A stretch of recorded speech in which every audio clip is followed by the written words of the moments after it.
Good morning. Welcome my YouTube channel Balaji online classes. प्यारे मित्रों और विद्यार्थियों, आज हम गणित का एक ऐसा टॉपिक जो छोटी कक्षा में भी आता है और कंपटीशन लेवल में बहुत ही इम्पोर्टेंट टॉपिक है, उसके बारे में अध्ययन करेंगे, जिसका शानदार कॉन्सेप्ट और बेसिक ट्रिक के साथ में आपको मैं इस टॉपिक को पढ़ाने जा रहा हूं। यदि आपको वीडियो पसंद आता है तो चैनल को जरूर सब्सक्राइब करना, चैनल को लाइक करना और साथ ही साथ यदि आपको ये वीडियो अपने मित्रों तक पहुंचाने का सहयोग हो तो इसमें भी सहयोग करना, क्योंकि जो आज मैं गणित का टॉपिक पढ़ाने जा रहा हूं उसका लेवल 0 से लेकर के हीरो तक का होगा। यानी कि अभी मैं शुरुआत कर रहा हूं इस टॉपिक की, वो है टॉपिक हमारा आज का प्रतिशत। इसको मैं 0 लेवल से शुरू करांगी। प्रतिशत छोटी कक्षा में कैसे पढ़ते हैं उसे शुरू करेंगे और हम कंपटीशन लेवल तक के विद्यार्थियों के लिए इस टॉपिक को पढ़ाएंगे। तो आप सभी से एक ही निवेदन रहेगा कि वीडियो पूरा देखें और जो कॉन्सेप्ट बताया जा रहा है उस कॉन्सेप्ट को ध्यान में रखते हुए अपने क्वेश्चन को हल करें। तो शुरू करते हैं। हमारा टॉपिक आज का वो है प्रतिशत।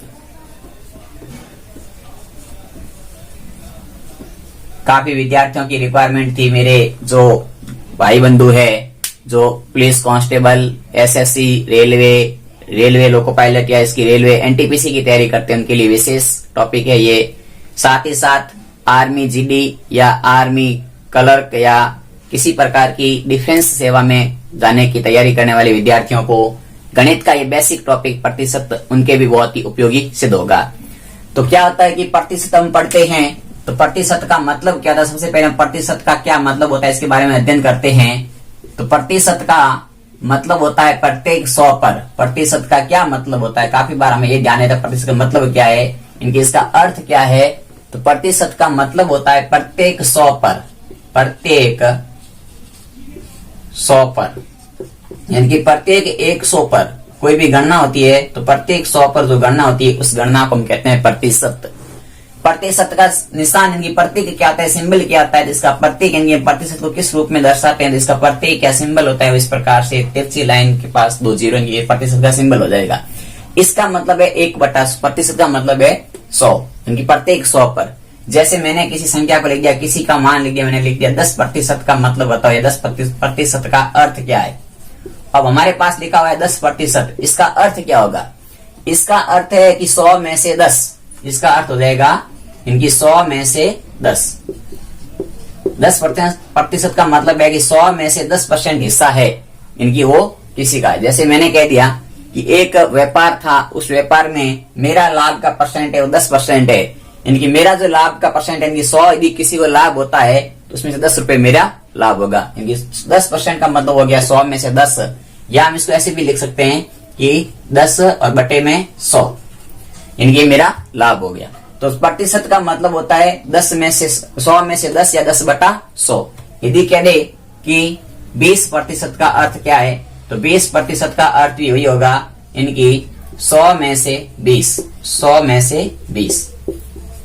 जैसे किसी भी विषय में लाभ यदि 20% का हिस्सेदारी है तो इनकी 100 रुपए यदि लगा रहा है तो उसमें से 20 रुपए मेरे होंगे।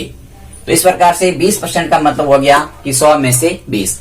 जैसे मैंने कह दिया कि किसी व्यापार में मुझे कोई 500 रुपए का लाभ हो रहा है, कितने रुपए का लाभ हो रहा है, 500 रुपए का कुल लाभ हुआ। किसी व्यापार में कुल लाभ 500 रुपए का हुआ, उसमें मेरी हिस्सेदारी थी वो थी 25%।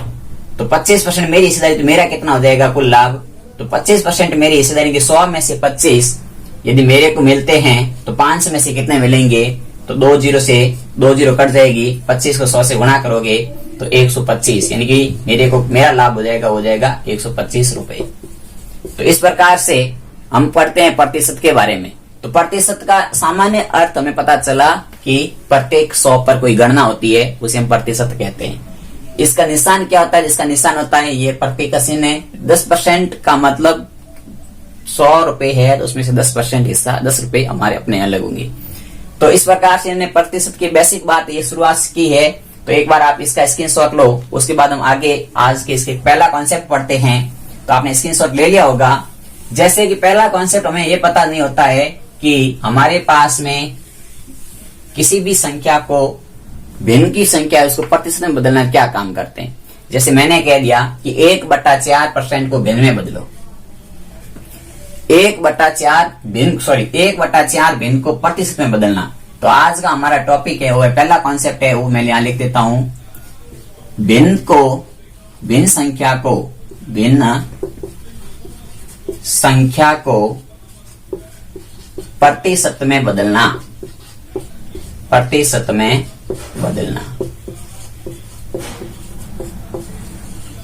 एक बार आप सभी इसके लिए क्या करेंगे उसका आंसर मेरे को कमेंट में बताएं कि किसी भी भिन्न को प्रतिशत में बदलने के लिए हम क्या करते हैं।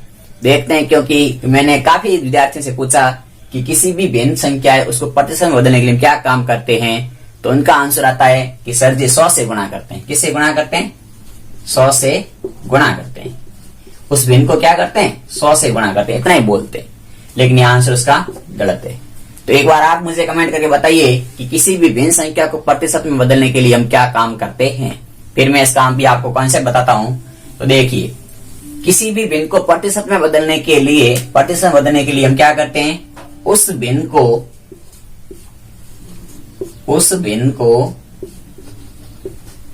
100% से गुणा करते हैं। 100% से गुणा करते हैं, 100 से गुणा नहीं करते हैं, 100% से गुणा करते हैं।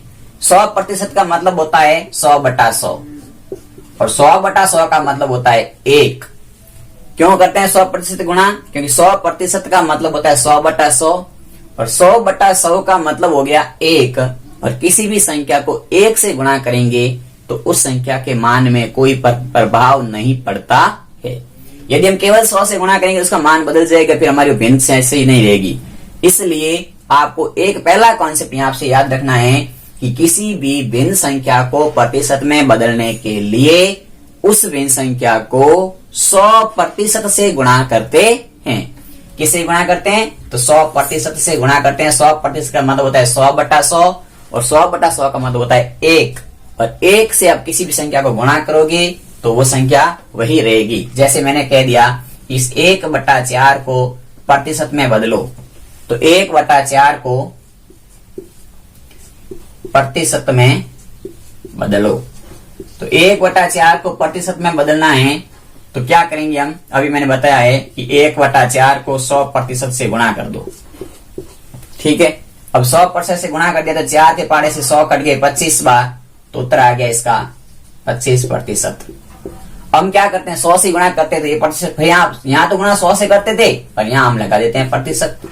तो फिर प्रतिशत कहां से टपकेगा? हमारे जेब में तो था नहीं, यहाँ लिख दिया। तो हमें क्या करना है, किसी भी संख्या भिन्न संख्या को परसेंट में बदलने के लिए 100% से गुणा करते हैं। 100 चार्ज कर दिया 25 बार, पीछे प्रतिशत लगा हुआ है, ये लगा दिया प्रतिशत, तो आ गया 25% आ गया 1/4 का मतलब।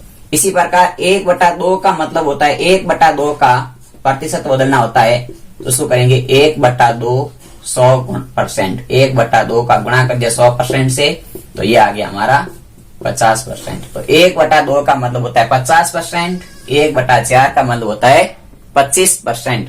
इसी प्रकार आता है कि 1/5 का मतलब कितना होता है, तो 1/5 को प्रतिशत में बदलना है तो उसको भी 100% से गुणा कर दो, तो 5 से 100 कर देंगे 20 बार, तो उत्तर आ जाएगा 20%। तो 1/5 होता है 20%। ये कुछ ऐसे बेसिक है, जैसे 25% का मतलब 1/4, 50% का मतलब 1/2, 20% का मतलब 1/5।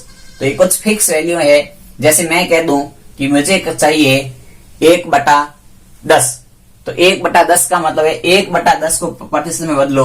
तो 1/10 को प्रतिशत में बदलने के लिए इसको 100% से गुणा करते हैं, तो 1 0 से 1 0 कट जाएगी, तो उत्तर आएगा 10%। तो 10% का मतलब है 1/10। तो ये कुछ वैल्यू फिक्स याद रखनी है आपको। जैसे 10% का मान कितना होता है, तो 1/10 होता है। 25% का मान कितना, तो 1/4। 50% का मान कितना, तो 1/2। 20% का मान कितना, तो 1/5। तो प्रतिशत को पहला कॉन्सेप्ट आपको ध्यान रखना है, चाहे कुछ भी भिन्न दे दी जाए उसको 100% से गुणा करके आप संख्या को काटोगे तो उत्तर आएगा वो प्रतिशत के अंदर आएगा। ये था हमारा पहला कॉन्सेप्ट। तो एक बार आप इसकी ट्रिक कॉन्सेप्ट को स्क्रीनशॉट ले लीजिए। उसके बाद में मैं आपको कुछ और बातें बताने जा रहा हूँ, प्रतिशत की बेसिक बातें, जो बहुत ही इंपॉर्टेंट है। आपने इसका स्क्रीनशॉट ले लिया होगा। चलिए अगला क्वेश्चन है। अगला होता है कि प्रतिशत को भिन्न में बदलना। प्रतिशत को भिन्न में बदलना अगला कॉन्सेप्ट है। दूसरा, प्रतिशत को भिन्न में बदलना।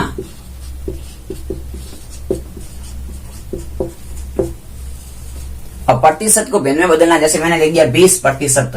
अब इसको भिन्न में बदलना है तो कुछ भी नहीं है, 20 का 20 लिख दो। इस प्रतिशत का मतलब है प्रतिशत यहां से हटाओगे तो बटे में आ जाएगा 100।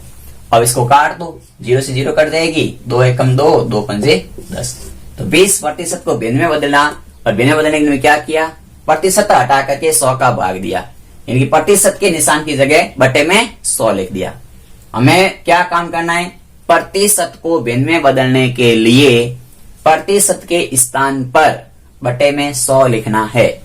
प्रतिशत के स्थान पर बटे में 100 लिखना है तो कोई भी प्रतिशत भिन्न में बदल जाएगा। जैसे मैंने लिख दिया 50%, तो 50% का मतलब है 50/100 और कट जाएगा 50 एकम 50, 50 दूना 100, यानी कि 1/2%।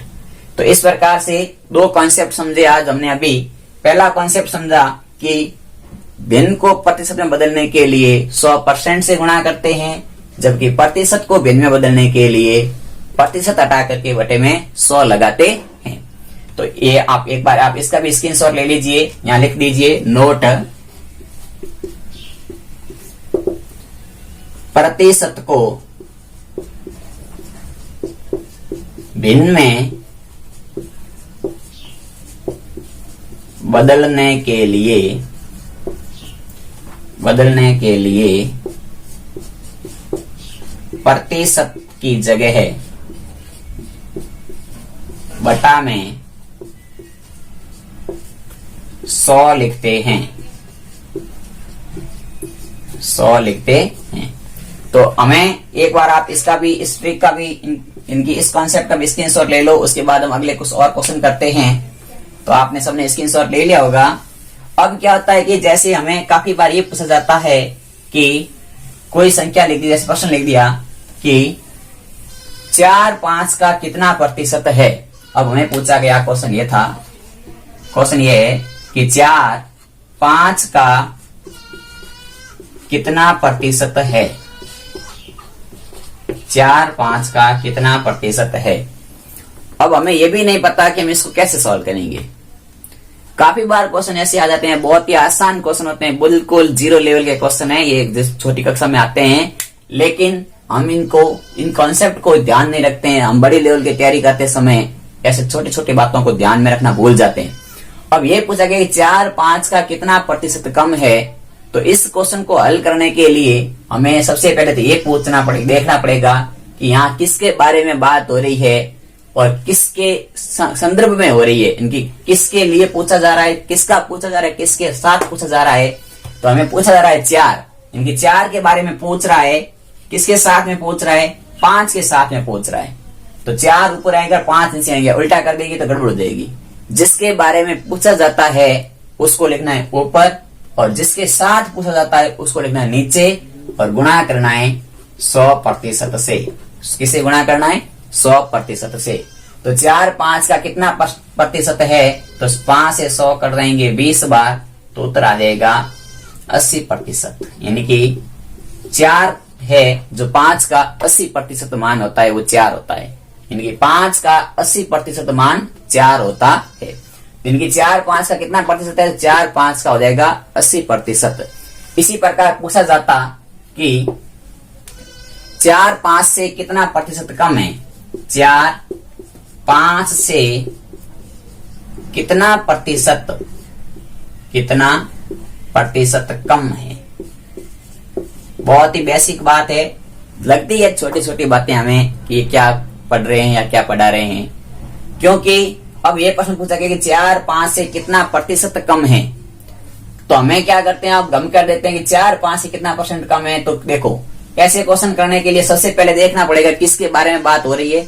4 के बारे में बात हो रही है, 5 के साथ हो रही है, अब वास्तव में देखा जाए तो 4 5 से कितना कम है, तो वास्तविक मान देखा जाता है तो वास्तव में कितना कम है, वास्तविक मान देखा जाता है तो वास्तविक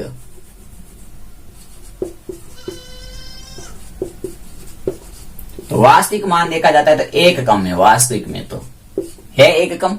वास्तविक 1 कम क्यों है, देखो 4 और 5 का अंतर कितना 1 है, तो वास्तविक 1 कम है तो लिख दिया 1। पूछा किससे कम है, 4 से कम या 5 से कम, तो 5 से कम पूछा है, किससे कम पूछा है उसको बटे में लिखना है, तो 5 से कम पूछा है 5 को लिख दिया बटे में, और गुणे में कितना आ जाएगा 100%। काट देंगे तो उत्तर आ जाएगा 20% कम है। यानी कि 4 5 से कितना प्रतिशत कम है, तो 20% कम है। यदि इसी प्रश्न को ऐसा पूछ लेता कि 5 4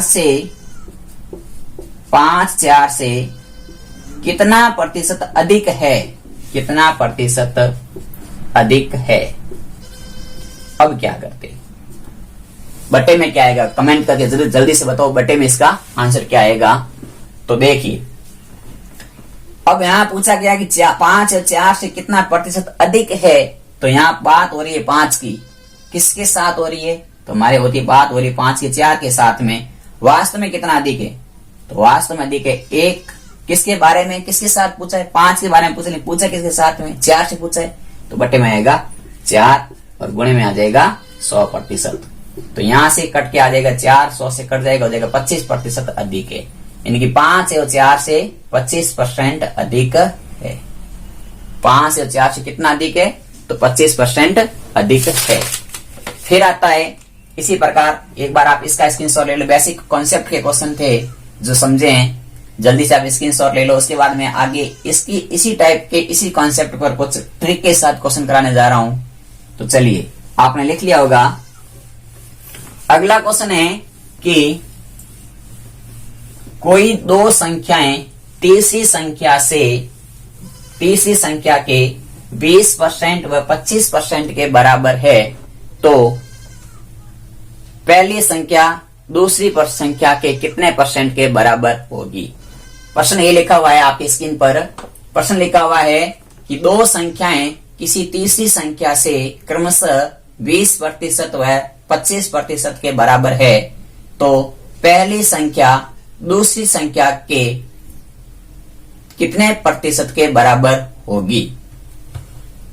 चलिए, आपने क्वेश्चन लिख कर देखा है, क्वेश्चन को पढ़ेंगे वापस कि हमें क्वेश्चन ये कह रखा है कि कोई संख्या फिक्स नहीं दे रखी है। ये कह रखा है कि कोई 2 संख्याएं हैं जो तीसरी संख्या से क्रमशः 20% और 25% के बराबर है।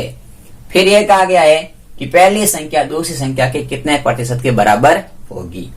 अब इसमें क्या है, हमें कोई संख्या फिक्स नहीं दे रखी है। ऐसे प्रश्नों को एक तो सीधा ट्रिक है इसका ट्रिक यही है, सीधा ट्रिक है, जब कोई भी संख्या नहीं दे रखी है और बराबर में दे रखा है, तो किसका पूछा है, पहला 20% है, दूसरी 25% है, बटे में 100% से गुणा कर दोगे तो यहां से 4 आ जाएगा, उत्तर आ जाएगा 80%। यानी कि पहली संख्या दूसरी संख्या के 80% के बराबर है।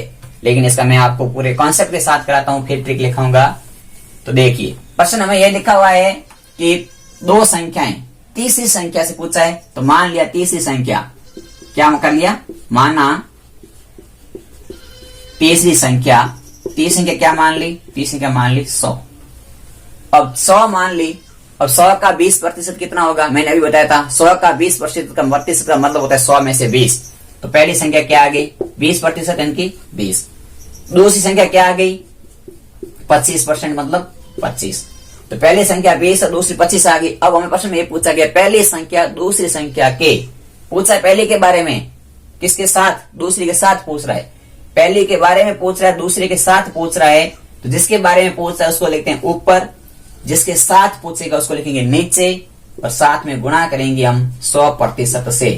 तो इसका जब गुणा करेंगे तो देखेंगे 25 से 100 कट जाते हैं 4 बार, 4 को 20 से गुणा करोगे तो आ जाएगा आपका 80%। यानी कि पहली संख्या दूसरी संख्या के 80% के बराबर है।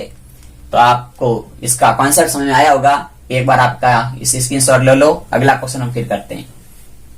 इसी क्वेश्चन को हम इस प्रकार से भी लिख सकते हैं कि कोई दो संख्याएं तीसरी संख्या से क्रमशः 20% और 25% के बराबर है तो पहली संख्या दूसरी संख्या से कितना प्रतिशत कम है। प्रश्न यही है, मैंने थोड़ा सा घुमा दिया। प्रश्न ये लिखा है कि कोई दो संख्याएं किसी तीसरी संख्या के क्रमशः 20% और 25% के बराबर है तो बताओ पहली संख्या दूसरी संख्या से कितना प्रतिशत कम है। यानी कि हमें यह कह रखा है कि अब क्या इसमें भी वही काम है, कोई संख्या फिक्स नहीं दे रखी है। तो मान लिया तीसरी संख्या, क्या मान ली, तीसरी संख्या मान ली 100। फिर कह रहा है कि पहली संख्या इसकी 20% है तो 100 का मतलब 20, दूसरी संख्या इसकी 25% है मतलब 25। अब हमें पास तीनों संख्याएं आ गई, पहली संख्या 100 थी तो पहली आ गई 20 और दूसरी आ गई 25। दोनों बराबर पूछा है कि 20% के बराबर तो 20 और 25% के बराबर तो 25। अब हमें यह पूछा गया कि पहली संख्या दूसरी संख्या से कितना प्रतिशत कम है। तो देखो पहली संख्या दूसरी संख्या से कितना प्रतिशत कम है, तो वास्तविक अंतर कितना है, तो इन दोनों का अंतर कितना है 5। तो पहली संख्या दूसरी संख्या से कितना कम है, तो ऊपर आ गया 5। किसके बारे में पूछा है, पहले के बारे में पूछा, अंतर तो 5 आ गया। पूछा किसके साथ, दूसरी के साथ पूछा है, तो बट्टे में आ गया 25, गुणे में आ गया 100%। तो 25 से 100 को काटेंगे तो आ जाएगा 4, 4 पंजे 20% कम है। यानी कि जो पहली संख्या है वो दूसरे से 20% कम होगी। देखो वापस समझ लीजिए एक बार इस कॉन्सेप्ट को। क्वेश्चन में ये कह रखा था कि कोई दो संख्याएं तीसरी संख्या से क्रमशः 20% और 25% के बराबर है। तो मतलब 100 मान ली, तीसरी संख्या मान ली 100 का 20%, अभी मैंने बताया था कि 100 का 20% का मतलब होता है 20। 100 का 25%, इनकी 25 में से 100 में से 25, तो 100 का 25% मतलब हो गया 25। अब ये पूछा गया है कि 20 है जो 25 से कितना प्रतिशत कम है, तो वास्तव में कितना कम है, 5 कम है। पूछा किसके साथ में, 25 के साथ पूछा, तो बट्टे में 25 आएंगे, गुणे में आएंगे 100% का गुणा करेंगे, काटेंगे उत्तर आएगा 20%। तो आप इसका भी स्क्रीनशॉट ले लीजिए। फिर अगला इसी प्रश्न को थोड़ा सा और घुमा के करते हैं अलग तरीके से, तो आपने स्क्रीनशॉट ले लिया होगा। अगला प्रश्न है कि कोई दो संख्याएं तीसरी संख्या से क्रमशः 20% व 25% अधिक है तो दूसरी संख्या पहली संख्या से कितने प्रतिशत अधिक होगी। प्रश्न क्या हो गया, थोड़ा सा घुमा दिया। प्रश्न में घुमा, पहले बराबर लिखा था, अब प्रश्न में क्या कर दिया कि दो संख्या 20% व 25% अधिक है। पिछली बार यहाँ बराबर था, अब लिख दिया अधिक है, तो बताओ दूसरी संख्या पहली संख्या से कितना प्रतिशत अधिक होगी। हमें यह सिद्ध करना है। अब क्या करना है, देखो अब हमें यह काम यहाँ दे दिया, तीसरी संख्या मान ली मैंने, तीसरी संख्या दे नहीं रखी तो हमने तीसरी तो मान ली 100। पहली संख्या 100 से 20% अधिक, मतलब 100 से 20% अधिक का मतलब है 120, और दूसरी संख्या 25% अधिक का मतलब है 125। अब हमें तीनों संख्याएं ज्ञात होगी। अधिक का मतलब है 100 का 20% अधिक, इनकी 100 संख्या थी, 20% का मतलब है 20 ज्यादा, अधिक का मतलब हो गया 120। तो इस प्रकार से अब हमें पूछा ये था, तो पहली संख्या आ गई 120 और दूसरी आ गई 125। अब प्रश्न में ये कह रखा है कि 125 इनकी दूसरी संख्या पहली संख्या से कितना अधिक है। दूसरी संख्या का पूछ रहा है, पहली के साथ पूछ रहा है, तो वास्तव में कितना अधिक है, तो वास्तव में अधिक है 5। किसके अधिक, किससे के साथ पूछ रहा है, पहली से कितना अधिक पूछ रहा है, तो पहली से अधिक पूछ रहा है, तो बट्टे में आएगा पहली और गुणे में आएगा 100%। 0 से 0 कट जाएगी, उत्तर आ जाएगा आपका 50/12%। इसका मतलब होता है 4 सही 1/6%। कैसे आया 4 से 1/6%, 50 में 12 का भाग दोगे तो 4 बार भाग पूरा जाएगा, शेष पर रहेंगे 2/12 लिखते हैं, इसको काट के लिख सकता हूं मैं 1/6। तो इस प्रकार से आ जाएगा 4 सही 1/6% अधिक। दूसरी संख्या पहली संख्या से कितनी अधिक है, तो 4 सही 1/6% अधिक है। तो आप इसका भी स्क्रीनशॉट ले लीजिए। फिर अगला क्वेश्चन इसी के थोड़ा सा घुमा के करते हैं, तो आपने इसका स्क्रीनशॉट ले लिया होगा। अगला क्वेश्चन है कि कोई दो संख्याएं तीसरी संख्या से क्रमशः 20% और 25% कम है तो पहली संख्या दूसरी संख्या से कितना प्रतिशत अधिक होगी। अब की बार यहाँ कम हो गया, प्रश्न वही है, प्रश्न में थोड़ा सा घुमा दिया। प्रश्न क्या कह रहा है कि कोई दो संख्याएं तीसरी संख्या से क्रमशः 20% व 25% कम है, तो बताओ पहली संख्या दूसरी संख्या से कितना प्रतिशत अधिक होगी।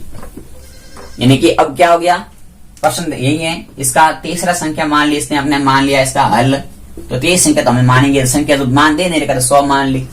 20% कम, यानी कि 100 का 20%, 100 का 20% का मतलब 100 में से 20, और 100 में से 20 कम मतलब पहली संख्या कितनी आ गई, 80 आ गई। 25 कम तो कितनी आ गई, 25% का मतलब 25 कम तो कितनी आ गई, दूसरी संख्या आ गई 75। अब हमें यह पूछा है कि पहली संख्या दूसरी संख्या से कितना अधिक है, पूछा है पहली का, पूछा है दूसरी के बारे में, पूछा है पहली के बारे में पूछा है, दूसरी के साथ। जिसके बारे में पूछा है तो आता है ऊपर, जिसके साथ पूछेंगे वो आएगा नीचे। तो वास्तव में देखो 80 और 75 में अंतर कितना, तो अंतर है 5 का। अब पूछा किसके साथ में, पहली संख्या का पूछा है, दूसरी के साथ पूछा है, तो बटे में आएगा 75, गुणे में आ जाएगा 100। 5 से 75 काट दो, या 5 से 75 काटो, या 100 को 75 काट दो, ये कट गया 4 बार और ये कट गया 3 बार। 25 के पाड़े से काट दी मैंने, 25 100 के 100, 25 दिया 75। अब क्या होता है कि ऊपर हो गया 500 के 20 बटे में 3%। तो 20/3 को याद करना आप, ऐसी कुछ ट्रिक है, यानी कि मैं गुणा भाग करूंगा तो उत्तर इसका आगे तक मेरे पास में आएगा 6 3 18, 2/3, यानी कि 6 सही 2/3%। यदि आपको ऐसे कुछ मान होते हैं, उन मानों की वैल्यू फिक्स क्वेश्चन करेंगे तो आपको याद हो जाएगी, क्योंकि 20/3 का मतलब होता है 6 सही 2/3% अधिक। अधिक पूछा है, कितना परसेंट अधिक है, तो 6 सही 2/3% अधिक। क्वेश्चन हम हल कर देते हैं, हमें गड़बड़ कहाँ होती है आपको पता है, क्योंकि कंपटीशन एग्जाम होते हैं, तो कंपटीशन एग्जाम में 4 ऑप्शन होते हैं, पहला ऑप्शन, दूसरा, तीसरा और चौथा। पहला क्वेश्चन लिखकर पहले ऑप्शन लिखा होता है 6 सही 2/3% कम, दूसरा ऑप्शन लिखा 6 सही 2/3% अधिक, तीसरा ऑप्शन लिखा होता है 6 सही 2/3% के बराबर, और चौथा लिखा होता है कोई नहीं। इस प्रकार से कुछ ऑप्शन होते हैं। हम प्रश्न हल कर देखते हैं, हल करके उत्तर निकाल दिया 6 से 2/3%। प्रश्न वापस ढंग से पढ़ते नहीं है। अब 6 से 2/3% तो आ गया, यहाँ 6 से 2/3 की ऑप्शन है। आपको 6 से 2/3 पहला देखा, पहले देखते पहले ही कर लेते हैं, दूसरे देखते नहीं कि आगे क्या लिखा हुआ है। तो हमेशा ध्यान रखना था कंपटीशन एग्जाम के अंदर कि क्या प्रश्न में पूछा गया था। प्रश्न में पूछा गया था कि पहली संख्या दूसरी संख्या से कितना प्रतिशत अधिक है, तो अधिक के बारे में पूछा है, तो यहाँ ये कम लिखा हुआ है, कम उत्तर ये गलत हो जाएगा। इसका उत्तर होगा ये कि 6 सही 2/3% अधिक है। तो एक बार आप इसका स्क्रीनशॉट ले लीजिए।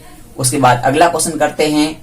अगला क्वेश्चन की एक अलग से एक हम कुछ और बेसिक बातें पढ़ते हैं, उसके बाद क्वेश्चन करेंगे। तो चलिए इसका आपने स्क्रीनशॉट ले लिया होगा। तो अभी हमने प्रतिशत के बारे में पढ़ रहे हैं, लेकिन प्रतिशत में क्वेश्चन क्या आते हैं, लाभ आने के बातें वही प्रतिशत में पढ़ते हैं। तो लाभ आने के बारे में पढ़ेंगे। तो पहले देखो, अभी हमने पढ़ा कि पहला कॉन्सेप्ट पढ़ा था कि भिन्न को प्रतिशत में बदलने के लिए क्या काम करते हैं। दूसरा कॉन्सेप्ट पढ़ा था प्रतिशत को भिन्न में बदलने का। उसके बाद में कुछ बेसिक बातें पढ़ी, उसके बाद साथ ही कुछ बेसिक क्वेश्चन भी अभी किए थे। आज मैं आपको 0 लेवल के क्वेश्चन ही कराऊंगा। इसके बाद में धीरे धीरे क्लासें आगे चलती रहेगी, और इस प्रतिशत को मैं 0 लेवल से लेकर के हाई लेवल तक के जो भी क्वेश्चन है सारे स्क्रीनशॉट के इनकी इस ऑनलाइन प्लेटफॉर्म के द्वारा आपको पढ़ाऊंगा। आपका सहयोग बनाए रखना। अब देखो कुछ कॉन्सेप्ट पढ़ते हैं कि एक चीज होती है एमआरपी। एमआरपी का मतलब होता है अंकित मूल्य, या दूसरा इसको कहते हैं अंकित मूल्य, या दूसरा कहते हैं इसको सूची मूल्य। सूची मूल्य, या इसका तीसरा नाम होता है वो होता है छापा मूल्य। काफी बार क्वेश्चन घुमा घुमा के दे देते हैं कि एक वस्तु का अंकित मूल्य इतना है। आप अंकित मूल्य को पढ़ के जाते हैं, समझ के जाते हैं, कॉन्सेप्ट पढ़ लेते हैं, और वहां लिख देता है सूची मूल्य। फिर हम यहाँ पे कंफ्यूज हो जाते हैं कि कंफ्यूज हो गए क्योंकि सूची मूल्य क्या है या छापा मूल्य लिख दिया ये क्या है। अंकित मूल्य एमआरपी का मतलब होता है कि जिस वस्तु के ऊपर जितना रुपए लिखा हुआ है उससे अधिक आप 1 रुपया भी नहीं ले सकते हो। तो उस मूल्य को कहते हैं अंकित मूल्य। दूसरा आता है सीपी। सीपी का मतलब होता है क्रय मूल्य। क्रय मूल्य अब रटते हैं, क्रय मूल्य मतलब सीपी, सीपी क्रय मूल्य। क्रय मूल्य मतलब खरीदने वाली वस्तु। क्रय मूल्य का मतलब होता है कि जिस मूल्य से आप कोई भी वस्तु खरीदते हैं, तो खरीदा गया खरीदने वाला मूल्य होता है खरीद मूल्य कहते हैं जिसको। जिस भाव में कोई भी वस्तु हम खरीदेंगे उसे हम क्रय मूल्य कहते हैं। इसको इंग्लिश में कहते हैं कॉस्ट प्राइस, इनकी सीपी।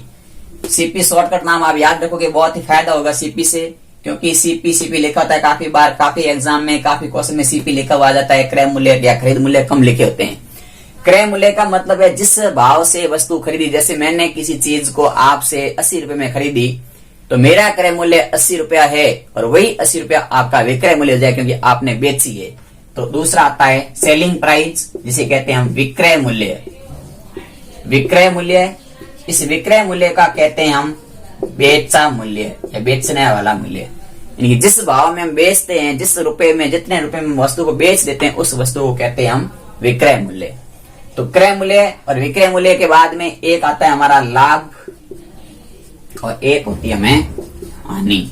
हम सूत्र रटते हैं, लाभ बराबर विक्रय मूल्य माइनस क्रय मूल्य, हानि बराबर क्रय मूल्य माइनस विक्रय मूल्य। सूत्र रट के कितना रट सकते हैं? रट के जाते हैं यहाँ से सूत्र, फिर वहां विक्रय मूल्य था, क्रय मूल्य था, क्रय मूल्य था, विक्रय मूल्य था, ऐसे करते रहते हैं। कुछ भी नहीं है। आपको ये बात सबको पता होती है कि लाभ कब होगा, जब कोई भी चीज खरीदते कम में और बेचे ज्यादा में। खरीदे तो कम में और बेचते हैं ज्यादा में, तब होता है लाभ। और खरीदे ज्यादा में, बेचे कम में, तो होती है हानि। यानी कि जिस मूल्य से हम खरीदते हैं उसे अधिक मूल्य पे बेचेंगे तो लाभ होता है, और जिस मूल्य से हम खरीदते उसे कम मूल्य पे बेचेंगे तो हानि होती है। अब ध्यान आपको सिर्फ एक यहाँ कॉन्सेप्ट ध्यान रखना है कि लाभ होगा तब हमारा बेचा गया मूल्य अधिक होगा, तभी लाभ होगा। यानी कि जिस मूल्य से हमने वस्तु खरीदी है उससे अधिक में बेचेंगे तो ही लाभ होगा। और जब बेचेंगे अधिक, तो बेचेंगे अधिक मतलब विक्रय, और खरीदेंगे कम यानी कि क्रय मूल्य। तो विक्रय मूल्य का मतलब लाभ बराबर हो जाएगा। तो लाभ के लिए कुछ भी नहीं है, बेचा गया मूल्य इनकी विक्रय मूल्य माइनस होता है क्रय मूल्य।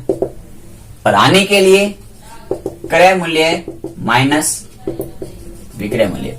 अब आपको यहाँ पे क्रय मूल्य विक्रय मूल्य रटना नहीं है, सिर्फ कॉन्सेप्ट ध्यान रखना है। प्रश्न पढ़ोगे तो अपने समझ में आ जाएंगे कि किसी वस्तु को 200 रुपए में खरीद करके 500 रुपए में बेच दी तो लाभ होगा हानि। तो अब आपको पता है कि 200 में खरीदी थी, 500 में बेची है, तो 500 में से 200 घटाए, क्या किया? विक्रय में से करे तो घटाया, 500 में से 200 घटाए, 300 रुपए का लाभ हो गया। तो ये था हमारा एक छोटा सा कॉन्सेप्ट था कि क्या कॉन्सेप्ट होता है, इसके बारे में क्वेश्चन पढ़ेंगे अभी। इससे पहले एक और कॉन्सेप्ट पढ़ेंगे, इससे पहले आप इस चीज का स्क्रीनशॉट ले लो, फिर अगला कॉन्सेप्ट मैं आपको बता रहा हूं जो बहुत ही इंपॉर्टेंट कॉन्सेप्ट होगा इस चैप्टर के लिए और अपने कंपटीशन एग्जाम के लिए भी। तो आपने स्क्रीनशॉट ले लिया होगा। चलिए अगला कॉन्सेप्ट है, वो बहुत ही शानदार कॉन्सेप्ट है, मैं पढ़ रहा हूं आपके सामने स्क्रीन पर है कॉन्सेप्ट कि जब cost price, selling price, profit loss को रुपए में दर्शाते हैं तो उसे अमाउंट का केस कहते हैं। और अमाउंट के केस में प्रतिशत लाभ या प्रतिशत हानि हमेशा सीपी पर निकालते हैं। क्या कॉन्सेप्ट लिखा हुआ है? कॉन्सेप्ट ये लिखा हुआ है कि जब सीपी, एसपी इनकी क्रय मूल्य, विक्रय मूल्य, लाभ, हानि सबके सबको हमने किस में दर्शा रखा है? रुपए के अंदर दर्शा रखा है, तो इसे हम अमाउंट का केस कहते हैं। और अमाउंट के केस में जो हम लाभ प्रतिशत लाभ या प्रतिशत हानि निकालेंगे उसके बटे में सीपी लिखेंगे, क्रय मूल्य रखेंगे। क्या रखेंगे? क्रय मूल्य रखेंगे। यानी कि हमारा केस कब हो? अमाउंट का केस, इनकी रुपए का केस हो। अमाउंट का जब हमारे पास केस होता है तो अमाउंट के केस में एक तो ज्ञात करना होता है हमें प्रतिशत लाभ और एक ज्ञात करना होता है प्रतिशत हानि। अभी मैं क्वेश्चन कराऊंगा तब आपको इसका कॉन्सेप्ट ज्यादा समझ आएंगे कि प्रतिशत लाभ या प्रतिशत हानि का मतलब क्या होता है। तो प्रतिशत लाभ ज्ञात करना है तो ऊपर तो लिखेंगे लाभ कितना हुआ वो, बटे में क्रय मूल्य क्या है सीपी, और गुणे में 100%। इसी प्रकार हानि ज्ञात करनी है, हानि प्रतिशत हानि ज्ञात करनी है तो हानि बटे में सीपी और गुणे में 100%। क्योंकि हमें काफी बार यहाँ कंफ्यूज हो जाते हैं कि लिखाते हैं सूत्र है ये, कभी यहाँ सीपी आता है, कभी यहाँ एसपी आ जाता है, कभी यहाँ एसपी, कभी यहाँ सीपी, इनकी कभी यहाँ सीपी आता है, कभी एसपी आ जाता है, इनकी कैसे आ जाते हैं हम कंफ्यूज हो जाते हैं। जैसे देखो आप सूत्र पढ़ के गए कि प्रतिशत लाभ बराबर लाभ बटा क्रय मूल्य गुणा 100%, लाभ बटा क्रय मूल्य गुणा 100%। लेकिन वहां पे कह दिया कि 8 आम का भाव 12 आम के बराबर है, तो फिर लाभ होगा हानि, प्रतिशत ज्ञात करो। अब यहाँ तो कुछ है ही नहीं ऐसी चीजें, तो हमें क्या करना है, जब भी कोई चीज अलग कॉन्सेप्ट यानी भाव के केस में नहीं हो, अमाउंट के केस में हो, रुपए के केस में हो, जैसे कि मैंने कह दिया कि एक वस्तु का क्रय मूल्य 200 रुपए तथा विक्रय मूल्य 500 रुपए है, तो लाभ प्रतिशत ज्ञात करो। तो यहाँ रुपए की बात हो गई, तो रुपए की बात होगी तो बटे में हमेशा क्रय मूल्य रखना है। कब रखना है? अमाउंट का केस, अमाउंट का केस का मतलब है रुपए की बात। जब रुपए की बात होगी तो बटे में क्या आएगा? बटे में आएगा क्रय मूल्य। ट्रिक क्या है? रुपए की बात में बटा क्रय मूल्य होगा, ये कॉन्सेप्ट है। कॉन्सेप्ट क्या है कि रुपए की बात होगी तो बटे में क्रय मूल्य होगा। कब बटे में क्रय मूल्य होगा? प्रतिशत लाभ या प्रतिशत आने के लिए। जैसे आप इसका स्क्रीनशॉट ले ली, फिर मैं इसका क्वेश्चन कराता हूं आपको, उसके बाद अगला क्वेश्चन करते हैं। आपने स्क्रीनशॉट ले लिया होगा। अब क्या है कि कैसे होता है रुपए की बात या कैसे प्रतिशत लाभ हानि होती है। तो एक क्वेश्चन है आपके सामने कि मोहन ने एक साइकिल 500 रुपए में खरीद कर 550 रुपए में बेच दी, तो पूरे सौदे में प्रतिशत लाभ या प्रतिशत हानि ज्ञात करो। ये क्वेश्चन है हमारे सामने। मोहन ने क्या किया? सीपी इनकी कितने में खरीदी थी? 500 रुपए में खरीदी। बेची कितने में? एसपी में। तो कितने में बेची? 550 में बेची। अब यहाँ देखो रुपए की बात एक ना हुई, रुपए की बात हुई तो किसका केस हो जाएगा? अमाउंट का केस हो जाएगा। और अमाउंट के केस में हमें क्या अज्ञात क्या करना है कि प्रतिशत लाभ होगा हानि। तो देखो सीपी 500 एसपी 550, तो सीधी सी बात है प्रतिशत लाभ हो रहा है। और हमें ज्ञात करना है प्रतिशत लाभ। कितने का लाभ हुआ? वास्तविक लाभ कितने का हुआ? दोनों का अंतर देख लो, दोनों का अंतर। तो वास्तविक लाभ हुआ हमें 50 रुपए का। तो लाभ प्रतिशत ज्ञात करना है, तो ऊपर लिखेंगे लाभ, तो लाभ है 50 रुपए का। और जब रुपए की बात होती है तो बटे में हमेशा सीपी रखेंगे, इनकी 500 गुणे में 100%। 2 जीरो से 2 जीरो कट गई, 2 जीरो से 2 जीरो कट गई, तो उत्तर आ गया हमारे पास 10% लाभ। कितना लाभ हो गया? तो 10% लाभ हो गया। ये आप इस क्वेश्चन का स्क्रीनशॉट ले लीजिए। ये था हमारा अमाउंट का केस। दूसरा आता है भाव का केस। तो पहले इसका स्क्रीनशॉट ले लो, फिर भाव के केस के भी सवाल हम अभी करेंगे। फिर आपको कुछ क्वेश्चन आपके पास होंगे, उसको आप आगे करते रहिए। कोई बात नहीं, थोड़ा सा अंधेरा हो गया होगा, लाइट कटी है। चलिए अब क्या होता है कि भाव का केस है। भाव के केस का मतलब क्या होता है कि अगला कॉन्सेप्ट है कि जब क्रय मूल्य, विक्रय मूल्य, लाभ, हानि को भाव के केस में या वस्तु के रूप में दर्शाते हैं। जब क्रय मूल्य, विक्रय मूल्य, लाभ या हानि को वस्तु के रूप में दर्शाते हैं तो इसे हम भाव का केस कहेंगे। और भाव के केस में प्रतिशत लाभ या प्रतिशत हानि हमेशा सीपी पर निकलेगी। प्रतिशत लाभ या प्रतिशत हानि हमेशा सीपी पर ज्ञात करेंगे, विक्रय मूल्य पर ज्ञात करेंगे। तो आपने स्क्रीनशॉट ले लिया होगा इसका कि प्रतिशत लाभ या प्रतिशत हानि को सीपी के रूप में करते हैं। जैसे देखो प्रश्न ये था कि प्रश्न आपके सामने स्क्रीन पर क्वेश्चन है कि 10 वस्तु का क्रय मूल्य 15 वस्तु के विक्रय मूल्य के बराबर है, तो पूरे सौदे में प्रतिशत लाभ या प्रतिशत हानि ज्ञात करो। हमारे सामने क्या क्वेश्चन आ गया? हमारे सामने आ गया कि 10 वस्तु का क्रय मूल्य है जो 15 वस्तु के विक्रय मूल्य के बराबर है, तो पूरे सौदे में लाभ प्रतिशत लाभ या प्रतिशत हानि ज्ञात करो। अब यहाँ पर देखो कोई कहीं पे भी रुपए का जिक्र नहीं हुआ है, कहीं पर भी रुपए की कोई बात नहीं हुई कि इतने रुपए, कोई भाव ताव हमें नहीं दे रखे, सिर्फ वस्तुओं की बात हो रखी है। अब देखो हमें क्या है, वस्तुओं की बात ये रखी है कि सीपी है वो है 10 वस्तु और एसपी है वो है 15 वस्तु। अब आपको कोई बात ध्यान रखना, हमें ये कह दे कि 10 वस्तु का क्रय मूल्य 15 वस्तु के विक्रय मूल्य के बराबर है, तो आपको लाभ होगा या हानि, यहाँ ये बात पहले पता करनी कि इसमें यहाँ लाभ हो रहा है या हानि हो रही है। अब एक बात ध्यान रखना कि जितने रुपए में आपने 10 वस्तु खरीदी है उतने ही रुपए में आपने 15 वस्तुएं बेच दी, तो आपको तो घाटा ही तो हुआ है, क्योंकि खरीदी तो 10 थी उतने रुपए में और उतने में बेचने की नहीं पड़ रही है, 15 पड़ रही है, बेचनी पड़ रही है। कुछ घर से तो देना पड़ रहा है, 15 वस्तुएं कुछ घर से दोगे तभी बराबर हो रही है। यानी कि जब खरीदी गई वस्तुओं की संख्या कम और बेची गई वस्तुओं की संख्या अधिक होती है तो यहाँ होती है हमें हानि। और हानि कितनी होती है? तो हानि हो रही है यहाँ 5 वस्तुओं की हानि हो रही है, और 5 वस्तुओं की हानि हो रही है। अब हमें ज्ञात करना है प्रतिशत हानि, तो प्रतिशत हानि ज्ञात करने के लिए कितनी हानि, उसको ऊपर बट्टे में लिखते हैं एसपी, एसपी का मतलब 15 और गुणे में 100%। अब इसका मतलब 5/15 गुणा 100% का मतलब 5 से कट गए 15 3 बार, तो उत्तर आ गया 100/3%। और 100/3% को आप हल करोगे तो उत्तर आएगा 33 सही 1/3% हानि। ये था इसका आंसर। और 100/3 को आपको कॉन्सेप्ट गुणा भाग करोगे तो 33 बार भाग पूरा पड़ जाएगा, शेष को लेगा भागफल 3 रहते हैं, भाजक 3, यानी कि 100/3 का मतलब होता है 33 से 1/3%। कॉन्सेप्ट कुछ ऐसे आप याद रख सकते हैं जो आपको एग्जाम में फायदा देते हैं। तो ये था हमारा क्वेश्चन जो भाव के केस का था। इसी प्रकार एक और क्वेश्चन करते हैं, उससे पहले आप इसका स्क्रीनशॉट ले लो। लास्ट क्वेश्चन है आज का, वो है कि लास्ट क्वेश्चन ये है कि राम ने 12 आम का क्रय मूल्य 8 आम के विक्रय मूल्य के बराबर है। क्वेश्चन ये है कि राम के 12 आम का क्रय मूल्य 8 आम के विक्रय मूल्य के बराबर है, तो इस सौदे में राम को प्रतिशत लाभ या प्रतिशत हानि ज्ञात करो।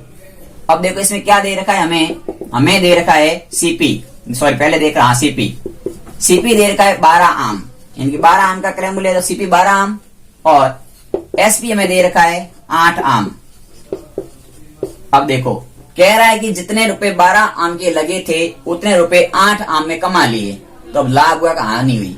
आप कोई चीज रुपए में कुछ रुपए में आप 12 आम लेके आए, जितने रुपए में आप 12 आम लाए थे उतने रुपए में आपने 8 आम बेच दिए। अब आपके पास में 4 आम बचे हैं, तो आपको क्या हो रहा है यहाँ पर आपको हो रहा है लाभ, क्योंकि एसपी कम में लाभ हो रहा है। लाभ कितना हो रहा है? लाभ हो रहा है आपको 4 आम का। अब हमें ज्ञात करना है लाभ प्रतिशत, और हमने अभी कॉन्सेप्ट पढ़ा है कि भाव का केस है, और भाव के केस में जितना लाभ होगा उतना बट्टे में, और बट्टे में आएगा उसका एसपी मतलब किस पे हुआ 8 पर, और गुणे में आ जाएगा 100%। 8 से कट देंगे 1 और 2, और इसका उत्तर आ जाएगा 50% लाभ। यानी कि 4/8 कट गया 1/2 में, 1/2 गुणा 100% का मतलब है 50% लाभ हुआ। तो ये थे आज के हमारे प्रतिशत के 0 लेवल के क्वेश्चन। कल से आगे हाई लेवल के क्वेश्चन पढ़ेंगे। इससे पहले यदि आपको ये वीडियो पसंद आता है तो इस वीडियो के लिंक को आपके पास जितने भी सोशल मीडिया के जो भी आपके पास उपकरण है, चाहे आपके पास कोई भी प्रकार का ग्रुप हो, किसी प्रकार की आपकी सोशल साइट हो, उस पर इस लिंक को ज्यादा से ज्यादा वायरल कीजिए, इनके आगे से भेजिए, जिससे हर विद्यार्थी को ऐसे बेसिक कॉन्सेप्ट काम समझ में आते रहे। धन्यवाद।